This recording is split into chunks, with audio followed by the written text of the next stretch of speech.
Welcome to the know, I'm Ashley. You know how sometimes you're trying to get a parking spot and then some other jerk nabs it right before you get there? It sucks, right? Doesn't feel good. Well, try being Sony and having someone steal your trademark for Horizon Zero Dawn's upcoming DLC before you get a chance to do it yourself, because that totally happened. Sony's trademark filing for Horizon Zero Dawn Frozen Wilds was blocked by the US Patent and Trademark Office as it already belongs to another game with almost the same name. As it turns out, Frozen Wild is also the name of a mobile slot machine game filed by a company named Huge. Yes, that's 3 U's if you're counting. That's the company name. Before you worry that this means someone at PlayStation is gonna have to get the Frozen Wilds tattoo modified or something crazy like that, it probably won't affect the title of the game, just means the whole process might take them a little bit longer. They'll honestly probably end up throwing a pile of money at them, calling it a day, and everyone will get their Frozen Wilds. Hopefully. One of the developing stories of the holiday season is the launch of the Xbox One X and what kind of splash Microsoft's new 4K console is going to make at retail, especially since it's kind of late to the party after the PS4 Pro launched last year. Some new studies are in though, and one analyst's research shows that the two consoles are generating an almost identical level of interest. This report comes from IDC, whose market research poll found out of the 7 million potential new console owners out there, meaning the people who plan on buying one this holiday, 21% of consumers are interested in an Xbox One X, while 22% are interested in a PS4 Pro. And while those two numbers are just about equal, IDC considers this a pretty huge win for Microsoft, considering that PS4 Pro's already been out for a year and that PS4 in general has been selling so well this generation. Now, if you're wondering just how extensive the much talked about Star Wars Battlefront 2 single player campaign is, we may finally have an idea. Press Start spoke with Motive's studio producer David Robillard about the campaign, asking him about the length. Robillard said, "We thought that around 5 to 7, maybe 8 hours is probably a good amount of time. We want to stay very driven towards the Star Wars fantasy that the players are going to experience and not have it be drawn out." Few outlets who got to spend some hands-on time with the game's first 3 story missions report those to be around 1 to 1.5 hours long in total, so it looks like there's plenty we still haven't seen from the trailers. As for whether or not there'll be new story missions added through DLC, something like that, Robillard said it depends on the demand and reception of single player. So, fingers crossed. Digital Foundry has crunched the numbers to satiate your curiosity about which of the superpowered consoles handles the fall's biggest releases better, and the tech wizards now have produced their analysis of Shadow of War on both Xbox One X and PS4 Pro. Based on their time with the Gamescom build of the game on Xbox One X and the new patch for PS4 Pro, they've determined that the Xbox One X sees profound improvements on Microsoft's console. Most of that has to do with textures. At 12 gigabytes of RAM, the Xbox One X turns out high-resolution textures with ease, while the PS4 Pro version clocks in with notably lower resolutions. The Xbox One X version also offers the ability to toggle a dynamic resolution and is able to produce a native 4K picture with a 56% pixel count improvement over the PS4 Pro. In conclusion, they write, "It's the radically improved art that most obviously sets Xbox One X apart from PS4 Pro, but Monolith's approach to 4K textures likely won't apply to every game." Now, we're hearing the tiniest details about Project Ragtag. R.I.P. Visceral Star Wars project that kinda got shut down, or, well, redesigned, they're using some assets anyway, by EA and moved over to a new studio. Now, one of the game's co-writers is talking a little bit about what the game meant to him.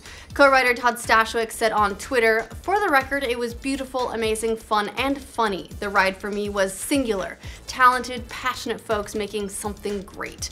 As for whether or not this was expected, other developers from the studio have said they were shocked when the news dropped from EA, so it's not like they even got to see this coming. We're sure more news about what the game was supposed to be is going to find its way out at some point, and then we'll all get extra sad like every time we see anything about 1313. Congratulations to Gabe Newell, who is apparently not making any new games at Valve at the moment because he's so busy counting all of his money. Forbes just released their list of the wealthiest 400 people in the United States, in which Gaben himself landed in the top 100 in a 10-way tie for number 97. Forbes reports that the founder of Valve and god of Steam has an estimated worth of $5.5 billion. For the record, that same list put Newell's net worth at $4.1 billion just last year, so he's accrued an awful lot of Dota 2 and CSGO money in that time since then. Just look at what Hotz can do for you. So, yet again, we have another answer to why we're probably not seeing a new Half-Life entry anytime soon. Why would he? Now, it looks like those rumors of Gen 3 Pokemon coming to Pokemon Go were right on the money. The Pokemon Company says we will be getting Pokemon from the Ruby and Sapphire games as part of its Halloween event. They're going to include Sableye, Banat, and others, meaning existing Pokemon like Ghastly, Cubone, and Drowsy will appear in greater numbers, you know, because they're spooky. Oh, and Pikachu will be wearing a special Halloween costume, which will probably be a witch hat. Sounds adorable. The event begins today, so if you are still playing Pokemon Go, go out and catch some scary Pokemon. We've got some dates for the next 3 Steam sales, so get your wallets ready to add to Gaben's net worth. Kotaku UK reports that, according to 3 developer sources, the Steam Halloween sale will run from October 26th through November 1st, and the Steam Autumn sale will go from November 22nd to November 28th, and then finally, Steam's Winter sale runs from December 21st to January 4th of 2018. Of course, these are all timed around the holidays when we're all buying gifts, but you know what? Go ahead and pick yourself up something you won't play too. Now, we've got a new trailer for The Punisher on Netflix. My god, you guys, it looks so great! It is giving DC a run for its money with the whole dark and gritty department, but that's also not a huge surprise if you watched Daredevil Season 2. The trailer, which stars John Bernthal returning as Frank Castle, flashes back to his time as a Marine, where we see him fighting with the commanding officer, and then we see scenes of Castle's family getting killed, RIP, before the trailer shifts to the present, where he's suited up in full skull Punisher gear, killing everything that moves, it seems like. Now, to say it's violent is an understatement. We really couldn't even get an accurate body count from just the trailer, so it's probably going to be very high. We haven't seen much of the Punisher since the 2nd season of Daredevil. He was pretty much AWOL during the Defenders, which makes sense since he's not a Defender, but still was a little bit surprised that they didn't at least cross paths. But he will be back with a Vengeance November 17th. It's going to be a good day. If you've ever been playing a game and wanted to get romantic with your weapon, and you know, why wouldn't you? Well, we've got a game for you. An upcoming game called Boyfriend Dungeon is an interesting combination of dungeon crawler and dating sim where your weapons come to life as sexy, dateable partners. It's like Transistor all over again. We don't know too much more about it, but developer Kitfox Games calls it a shack and slash, which, God, I hope becomes a new genre because that's the best name ever. Anyway, you'll have to wait a while before your favorite sword can go out on a date with you for dinner and everything. The game's not actually scheduled to come out till 2019, but believe you me, we will keep our eye on it for you. Famous iPhone and PlayStation 3 hacker George Hotz has a new product out after his self-driving car project got canceled last year. He's now developed something called the Eon, which is a dashboard display that serves as a dashcam, navigator, and music player all in one, and it can be yours for the low price of $700. Now, gamers might remember Hotz for his legal run-ins with Sony over his work to reverse engineer the PlayStation 3. Last year, he canceled plans to sell a product called the Comma 1 that would give cars some self-driving capabilities, but Hotz says the new product is completely different, saying the Comma 1 was a self-driving car kit, but due to regulations, it was canceled. The Eon is a dashcam. It's not designed to drive a car, but hopefully he at least got to use some of the technology and R&D that had gone into it, because you gotta make that back somehow, right? And it'll play your music for you. Did Garfield the cat's owner once chug dog semen? This is the news of our time, people. It is a real question the fans have had for years, and finally the comics creator Jim Davis has addressed it, because why wouldn't he wait decades before doing so? If you're not familiar with Garfield canon, understandably, this involves a comic strip way back in 1990 when Garfield and his owner John go to the veterinarian.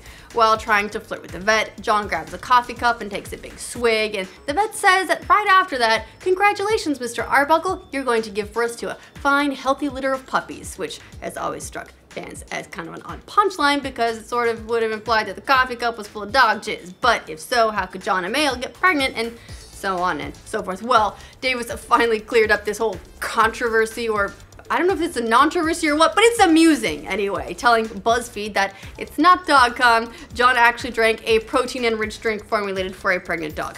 Sure, because that makes way more sense. We smell a retcon, Jim Davis. We know what happened.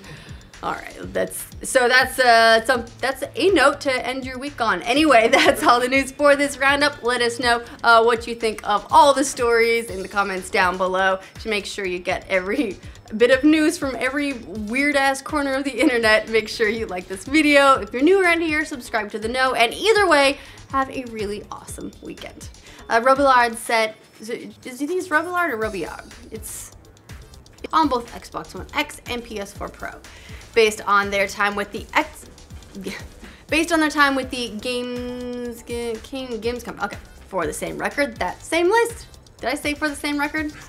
Awesome.